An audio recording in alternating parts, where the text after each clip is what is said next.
Folks, do you know why they call them a cottonmouth? Take a look right here. This beautiful little juvenile Florida cotton, maybe Florida northern cottonmouth hybrid, is flashing that wonderful light white mouth. Of course, that's where they get the name. Now, why do they do this, friends? This, of course, is a defensive measure, is to kind of flash and let predators know, watch out. Now, something really important I want to go over, friends. As you can see, this animal's not chasing me. He's not even trying to strike. He's just trying to scare me away. A lot of people misinterpret cottonmouth behavior, really more than any other snake here in the United States. They get demonized, they get villainized, and that is no good, folks, because these lovely snakes here are amazing at maintaining the balance in ecosystems to which they are native. So a lot of times I see people, they see this gaping mouth. I know, because of my knowledge about this species, because of my experience with these animals, that this behavior here is not one of aggression, right? This is one of defense.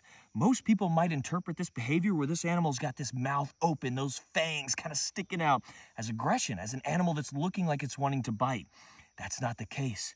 Another big myth about cottonmouths is that they'll chase you. Again, not true. A lot of times people are even misidentifying water snakes, hearing the splashing as they're reeling in a little sunfish or something from a kayak and investigating. They're just like sharks, you know, where they hear splashing, they sense the vibration in the water, and they'll slither over to investigate. It might be a sick or injured fish or aquatic animal that they can eat.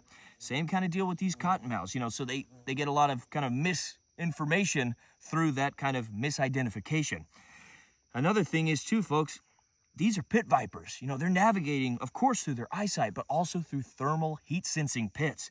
And so sometimes you might not realize you're standing in between a cottonmouth and its nice den that's right behind you, or a nice place where it's usually hiding, a stump or something like that. And so you might think, oh my gosh, it's chasing me, it's chasing me. Really, it's trying to get away. Of course, as well, they can just get worried, nervous, and panic and flee. And sometimes that's just in the direction of us, folks.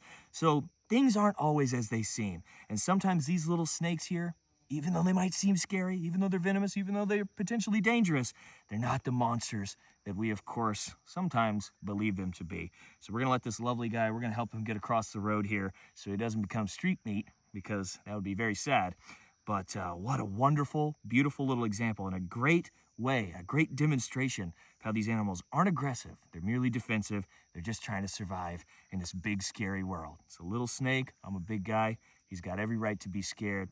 If you see a snake, take a few steps back, let them move on their way. Not here to hurt us. They're just cool, wonderful earthlings, same as you and me, and they deserve all the respect and appreciation we afford to everybody else.